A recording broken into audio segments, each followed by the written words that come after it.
correctly. How I do this is a person comes in here, and as you know, I have Sally working with me. I always work with an assistant. And so Sally will greet the person, takes them in a room next to my office, and they watch a 20-minute video that's on my internet, on my website. And that video will explain to them what we're going to do and the electronics and why, and wearing headphones like I just had on a little moment ago. And then while they're watching that video, I'm sitting here doing my pre-talk.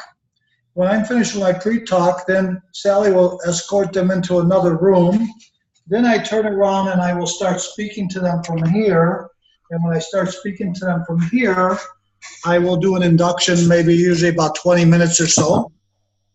Then I put on a deepening, and the deepening is usually related to their topic, if it's smoking or eating or stress or confidence.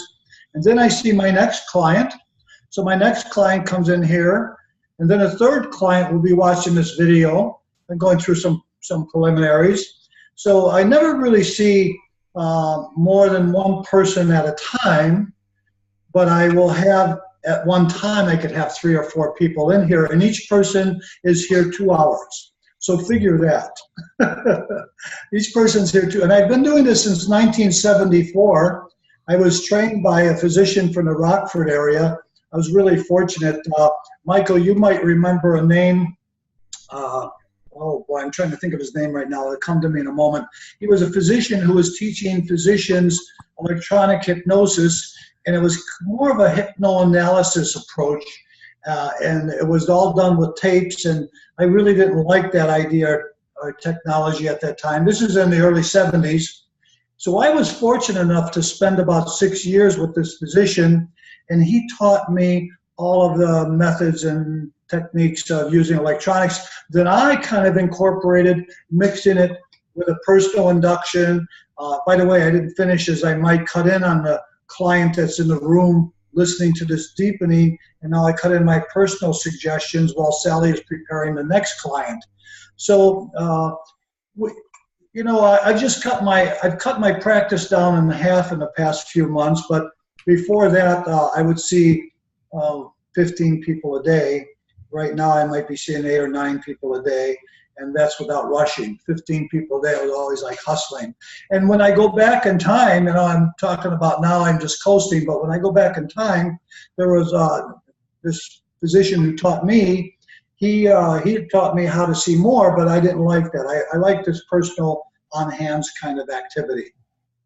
And he still sees clients till 11 o'clock at night. It's I do. Tomorrow night, I'll be working till 11 o'clock because of September 11th kind of stuff.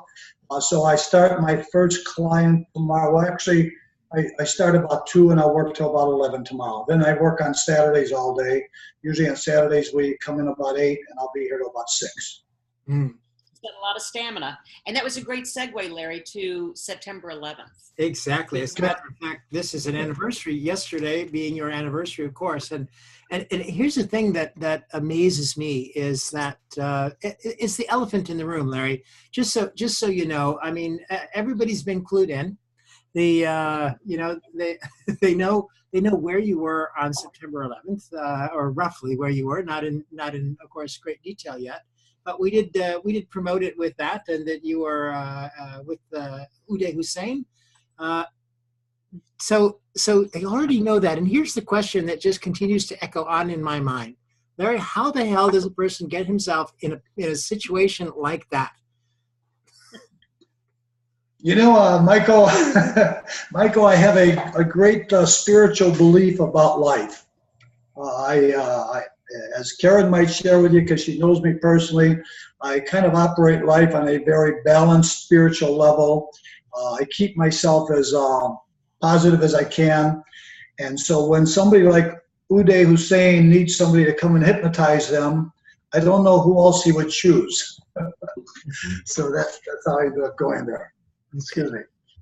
But you didn't know when they first approached you to go to Iraq, you didn't know who you would be hypnotizing, did you? No, I was, you know, if I go through the story briefly so that everybody hears it, I don't know if some of you know it and some of you don't, but the story is that a neurosurgeon from Iraq was in Chicago, and we connected and met, And he asked if I would go to Iraq to hypnotize a businessman that was having challenges walking because of an accident, but his medical staff felt there was nothing wrong physically, but he had a conversion reaction where he began to have a slight paralysis in his left leg, and would have difficulty putting pressure on his left leg.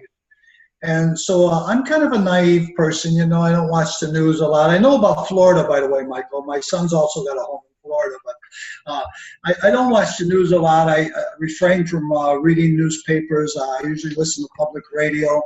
And so when he said, do I want to go to Iraq? I says, yeah, of course, all expenses paid. Why not? You know, I was getting kind of bored anyway. This is about 17 years ago, of course. So this is in April of 2001.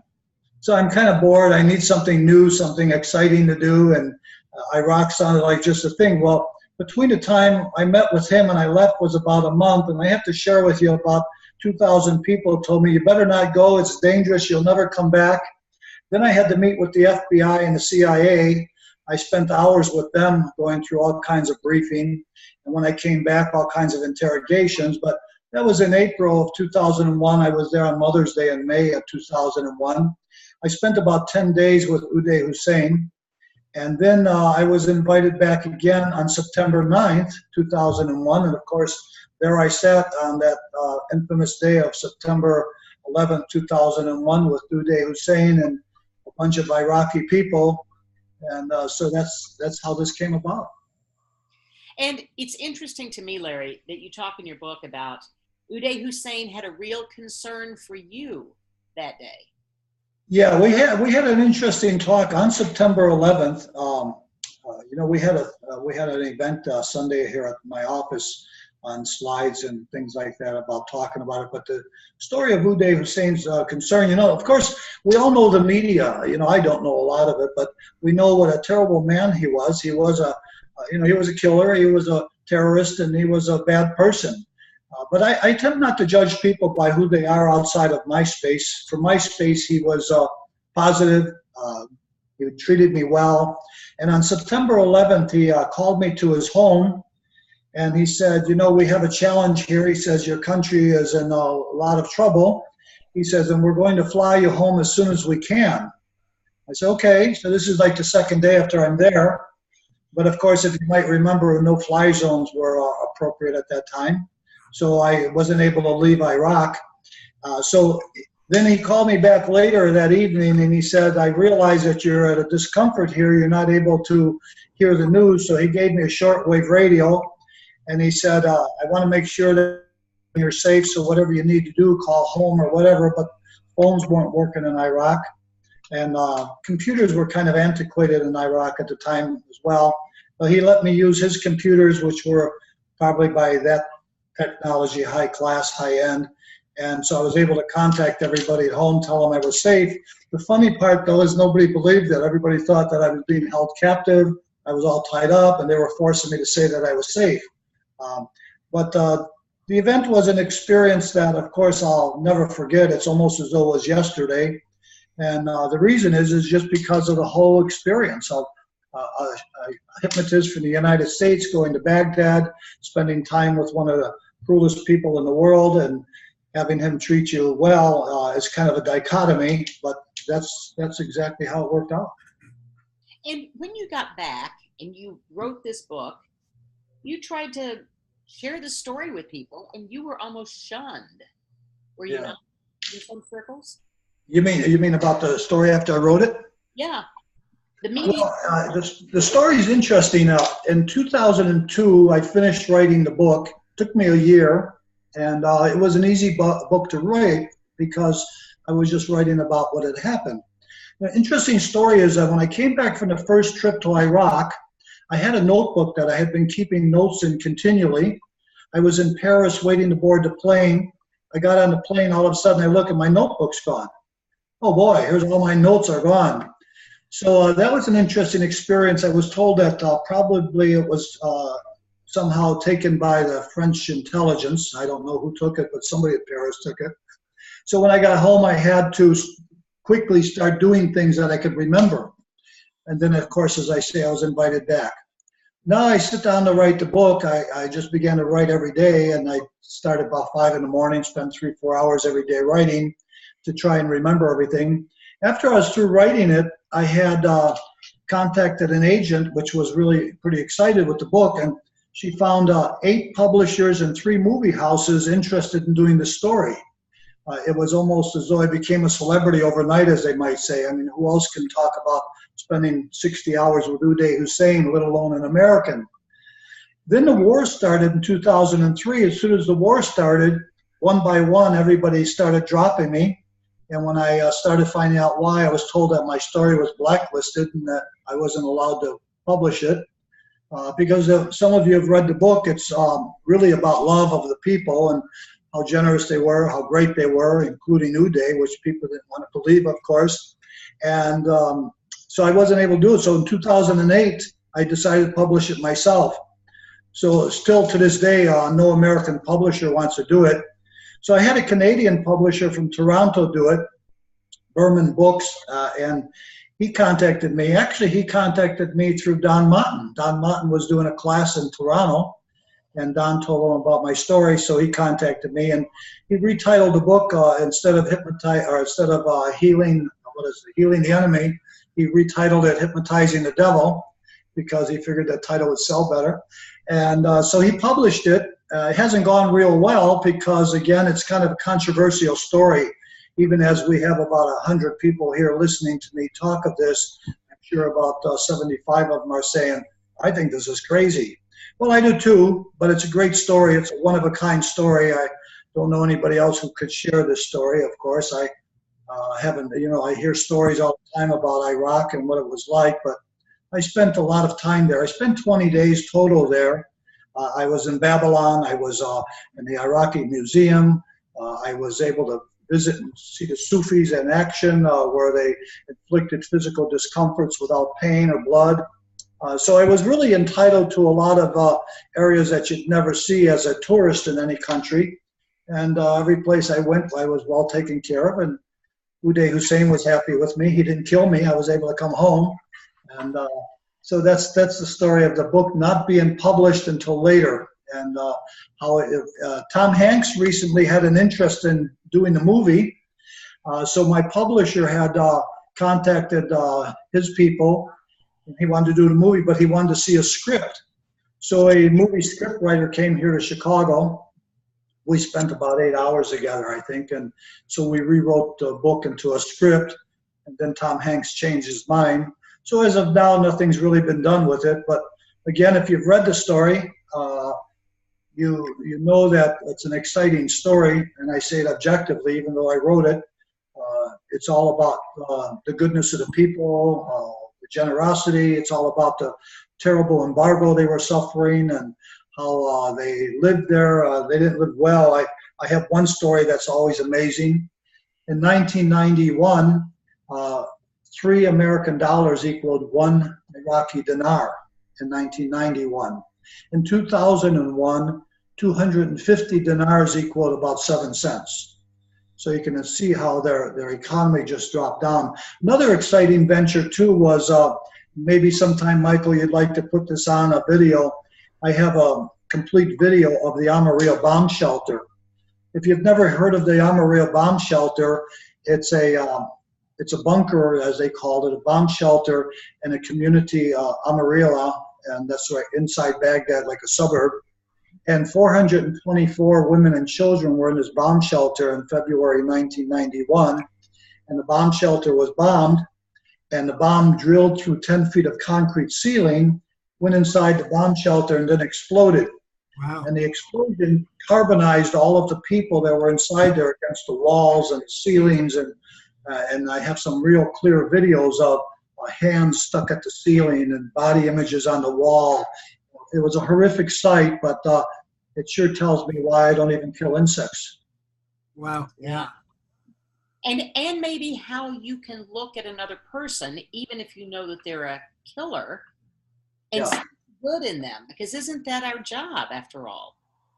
Well, Karen, that's well said. I attempt to judge little of other people. I've hypnotized murderers before here in Chicago.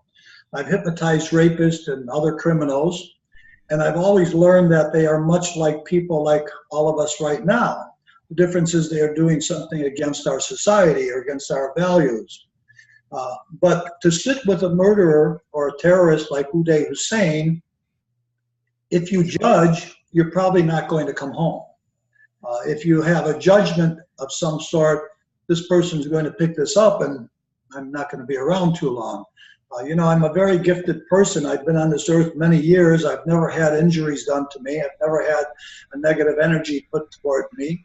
And so to go to Iraq and sit with Uday, I remember Uday one day saying, I really like you. And I said, well, thank you. Why? He says, because you're not afraid of me. And I thought that was an interesting statement. And I said, why should I be afraid of you? You invited me. It's not like I came here on my own. So it was interesting conversations. We used to spend about 3 or 4 hours every day just talking. He always wanted to know about where I lived and what Chicago was like, what my family was like.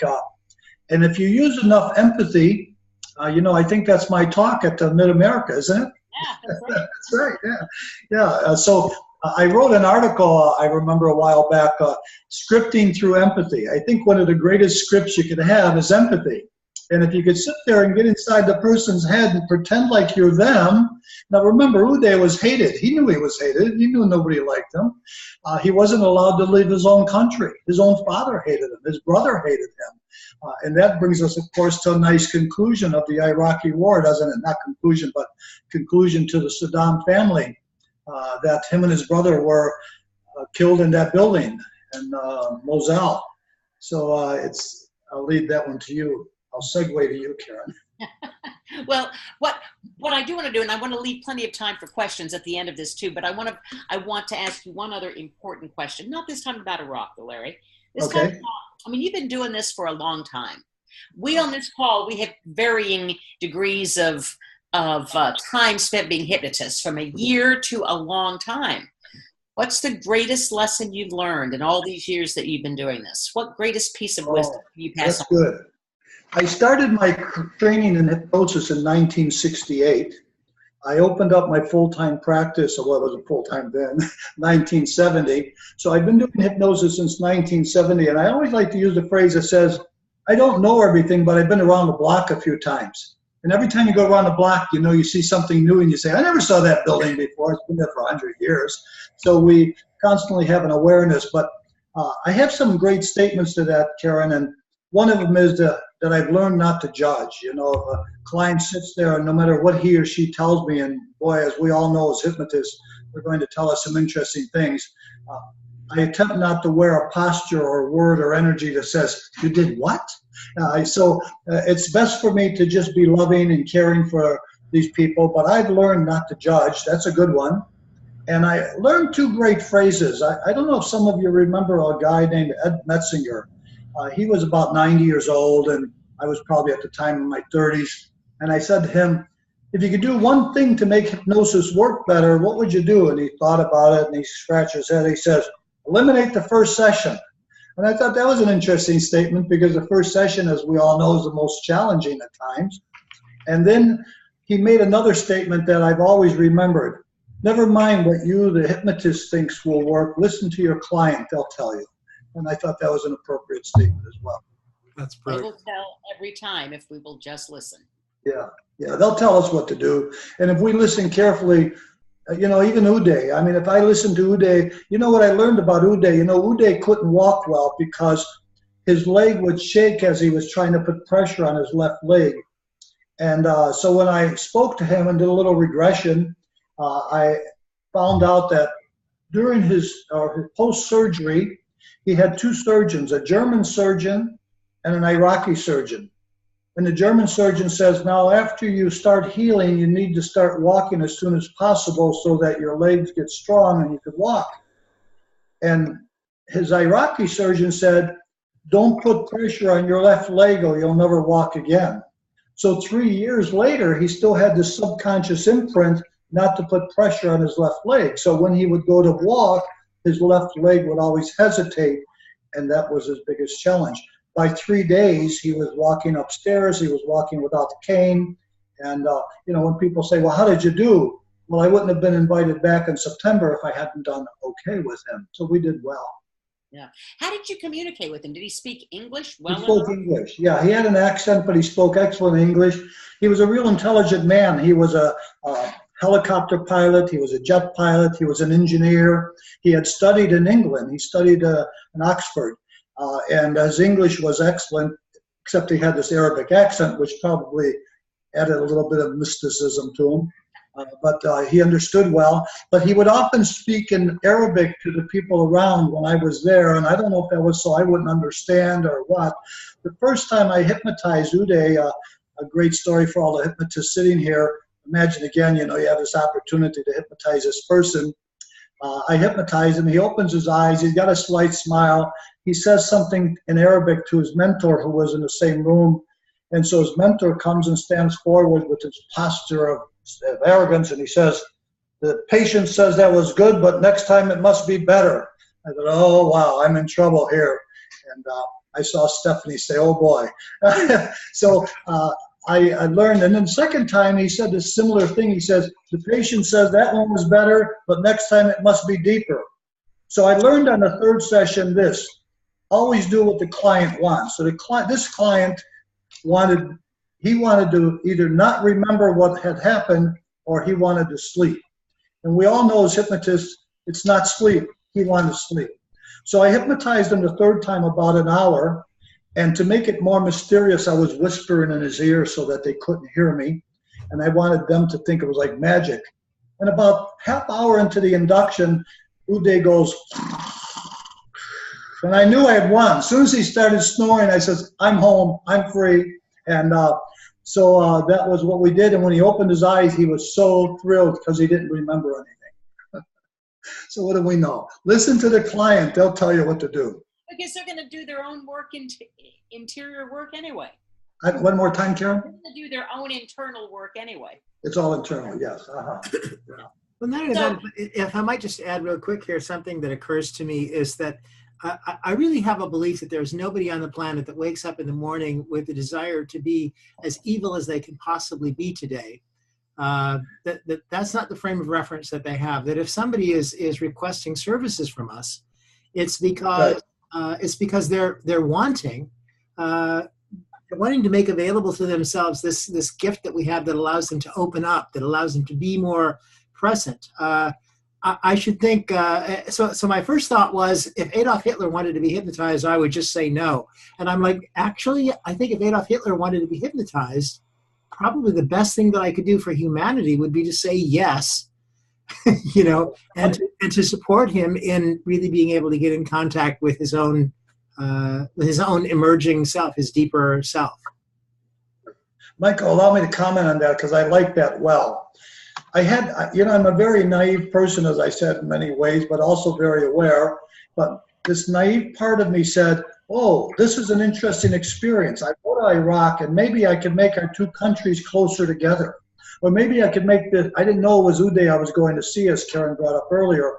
Or maybe I could go and hypnotize this person to be a better person after I found out who it was. So I did have that feeling. So you're right. If Adolf Hitler wanted to be hypnotized, would it be so that we can make him feel better? Yeah, it certainly wouldn't be because he wanted to be more evil. Yeah. Right? Yeah, I think it was a good experience. I have to let you know also that there's a lot of question of whether or not Uday was killed in this event of, I can't remember what it was, I think it was October of 2003. And the story is that Uday was in this unprotected house with his brother and his 12-year-old nephew. And Uday was a very paranoid man. Every time I went to Uday's house, he always had about 5 or 6 guards walking around with guns protecting him at his house. You had to go through 3 guard posts to get to his house. This was in his own city. So now the Americans come looking for him and his family, and we hear that he's in an unprotected house with his brother and his nephew. The challenge with that story is that him and his brother didn't speak to each other for 3 years. And what would you be doing during a time of war with a 12-year-old boy in an unprotected house with a brother that you hadn't spoken to in 3 years? So there's a lot of issues of controversy there.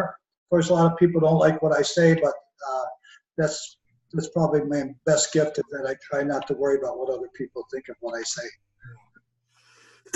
Well, good. I think we ought to give people a chance if somebody would like to ask questions. We've the time just goes by so quickly here, and so if anybody has a question, if you could just pop your hand up here, I will be able to recognize you and open up your microphone, and we'll give you a chance to ask Larry.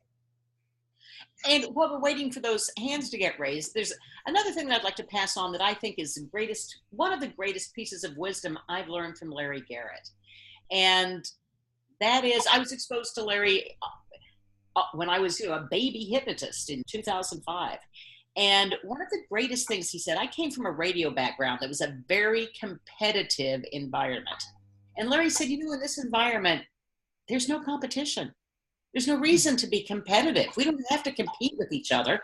There's enough business for everyone. And boy, the longer I stayed in the business, the more I realized there are different styles. There are conversational styles and authoritarian styles. And there are people who like to wear fringe and beads. And there are people who like to wear business suits. And some who like to wear polo shirts. And there is business for every single one of us. Can I comment also, Karen, that we have 11 hypnotists in my office. So if we have 11 hypnotists in my office, and Karen herself, she's done classes here as well, we have no competition here. My mother gave me a great phrase when I started hypnosis. We were at the Association of Advanced Ethical Hypnosis meeting. There were about 100 people there at the time, 1970. I'm looking around, I'm all excited, I'm this young person on the block, and all these guys are dressed in suits and look very professional, and my mother picked up on me, and she was also a hypnotist, and she leaned over and whispered to me, and she says, don't compete with these other hypnotists, you'll lose. Just be the best Larry Garrett you can. And that has stuck with me forever, and I choose not to compete. That's why I have 11 hypnotists here, and these people all do their own things. One sitting next to me here, she sees 50, 60 clients, and 50, 60 times one client. I always think about, if you could see a client more than once or twice, you're doing well. And sometimes I hear these hypnotists say, oh, I see a client one time and they quit smoking. So I have a lot of views of that. One is, how do you know? You only saw them once. Secondly, I say, how inappropriate that is to treat your client only one time and never see them again because they've just begun. To me, hypnosis is like a piano lesson. We need to teach them how to play this instrument. They need to go home and practice, called self-hypnosis. Then they come back for their second lesson. Then they extend from their second lesson. And then maybe their third. Then the most appropriate thing I think of all is we are business people as well as healers.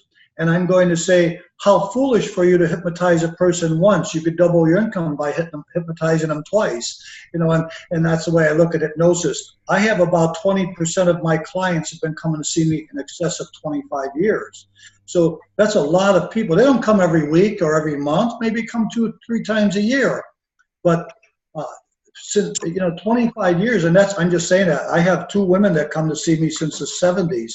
And they still come. They're both in their 80s, and they come in a few times a year, and we sit and we talk. And hypnosis is wonderful. It's a wonderful relaxation. Why would you want to hypnotize a person once and let them be on their way? Maybe, excuse this judgment, maybe because you're worried they didn't do well, and you don't want to deal with the fact that they say, I'm still smoking, it's not working. Stop it. Just be positive, confident, do the best you can, and teach that client more. Right. Yeah. All right. Well, I don't see people sticking their hands up, and I think it is because they're just so amazed. There we go. Somebody's. Do you got? Hello. Go ahead. Do any of you tape the sessions and let the clients listen to it after? Well, this is a question for you now, right? Yeah. Who's the question for, Stephanie? Yeah. Is that Stephanie? No, who is that? No, that's Yvonne. Okay. Oh, Yvonne. Okay, I didn't see it. Okay. So what do you think, Larry? Do you record sessions? Do you record the session or record them, I guess some positive affirmations and things about the session that you let them listen to after the session? Well, I don't record the pre-talk. My pre-talks I just sort of do. I don't promote it as much as Sally, who works my front desk, because she believes in recordings. but I feel like this. I want this client to do well. I want them to be successful. I might also comment on a statement that's powerful. I've never advertised in 47 years, and I never lack a full day of clients. That's not to boast. That's just to say, if you do well with one client, you will stay in business forever. So I record the client's hypnosis session so they could take it home and listen to it with some kind of regularity. If we study hypnosis and see hypnosis to be a feeling sort of like a sine wave, we go in and out, they will most likely hear different suggestions every time anyway. So yes, I feel it's a good thing to do, but not a necessity. Not a necessity. So for them to listen to it on a daily basis for like 30 days, like the important part of the hypnosis where, you know, it imprints, you know, 30, you know, the 30 days where, you know, if you do something for 30 days, then you can change your behavior. Yeah. You know, that's a great question. I have a comment to that. I happen to be a Pisces, you know, and I'm kind of a spacey guy. I don't count. I just sort of say, do this. But 30 days, 29 and a half days, 31 days, it doesn't matter. I just want them to do better. So some people in 2 weeks can do magic. Some people might take 3 months.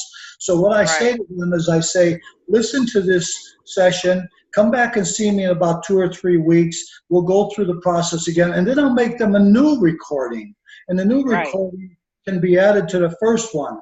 But, you know, I like what you're saying, but I choose not to count because I have never met two people who are exactly the same. And I think some of my prosperity comes from not counting. I don't say money, prosperity, because when we count, we limit. So if I say, okay, listen to this for 30 days, boy, I'm in a lot of trouble if that client needed 31. Right, I see. Okay. Well, I'm just saying that that's a universal rule where they're saying you have to change your behavior, like if you're on a diet or whatever you're doing, 30 days to 6 weeks. Yeah. You know, because you have to make the unfamiliar familiar, you know. I don't see a name who I'm talking to. Who is that, Mike? Who is it? Yvonne. It's Yvonne. Yvonne? Oh, Ivana? Yes. Okay. So I have to share with you, you know, I'm going to say this well. One of my great mentors was Ken Kais. Michael, one of you might remember him. He wrote the Handbook of Higher Consciousness. I went to Coos Bay, Oregon the first time to train with him for 2 weeks. And I have to tell you, I came back in 2 weeks a totally different person. I was filled with joy and peace and love, and my behavior began to change. Now, of course, I spent 2 full weeks in this training. So again, yeah, universally we could say 30 days is what we need to change a behavior, but I'm going to say it again. Just listen to your clients. Some of them will need more time, some of them less. Try not to give yourself a rigid number like 30 days because, yeah, you hear me? That's not a judgment. No, it's not a rigid number. It's just, no, that's what the, you know, universal number is, so. Well, but it's also client and issue specific. Don't forget that if somebody comes into you with a fear of spiders and their fear is gone and they test it and they don't have a fear of spiders, they don't need to listen to a recording for 30 days. Right, okay. So it's just keep in mind that everything is context and client specific. So there's no general rule that works for everybody who walks into your office. Right. Thanks. May I interject with something here too? Yeah, if you can do it quickly, we're about ready to cut off. All right, very quickly. I believe that it's 21 days plus or minus, however many days, to change a habit if you're using your conscious mind to do it. I think if you're using the unconscious to change a habit, it can be done instantly in hypnosis. I don't think it needs the 21 plus or minus days for that. The hypnosis response to that is, that's right. That's right. Thank you. Okay, so the time has just flown by, and in fact, we're already a few minutes over. So I need to just do a couple of things here really quickly by way of housekeeping. First of all, Larry, how do people get your book?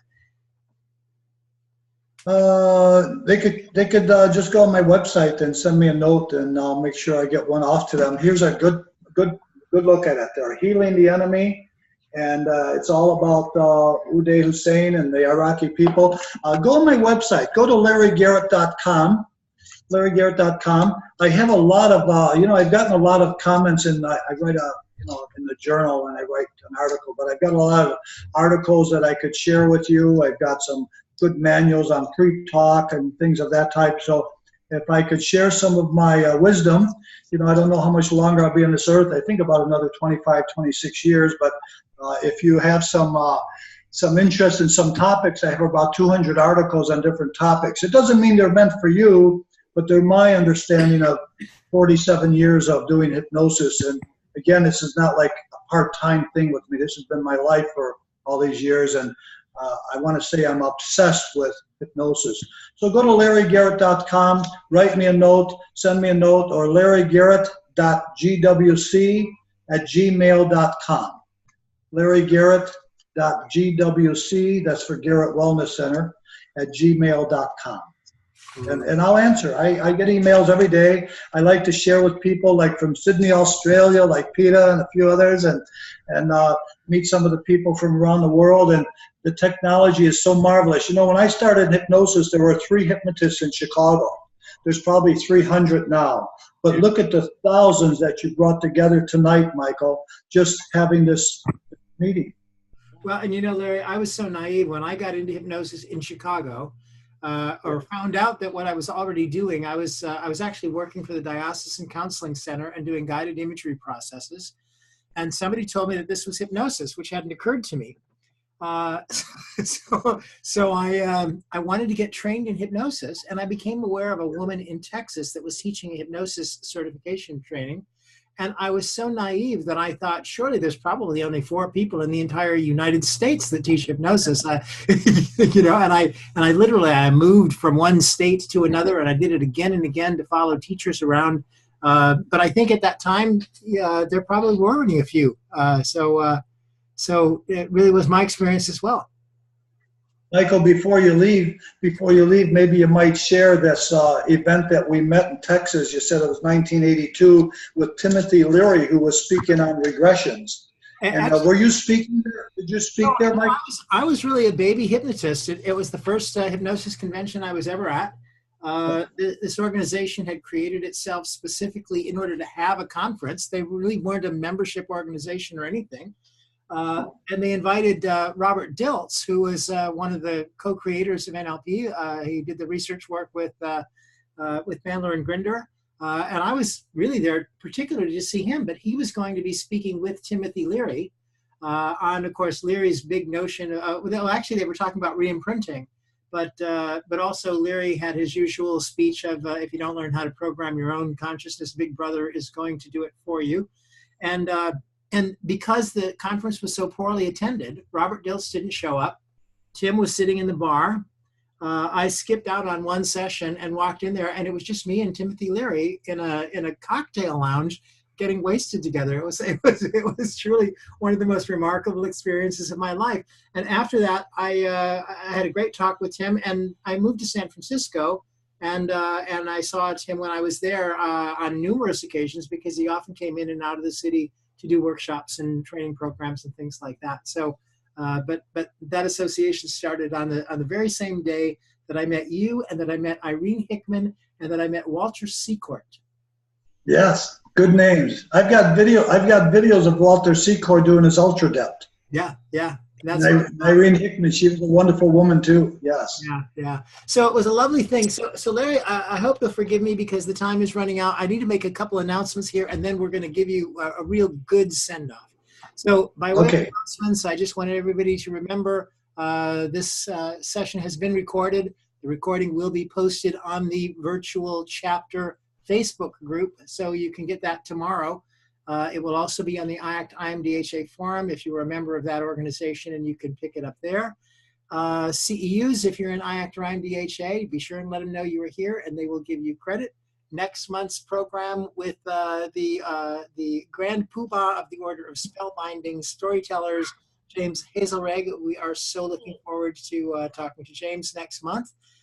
You will see announcements in the virtual chapter group reminding you about the date and time. The login will be the same as it is this time, second Tuesday of every month. We will be here. So now, Larry, here's what we're going to do. We're going to do Wait, one more thing, Michael, real quick.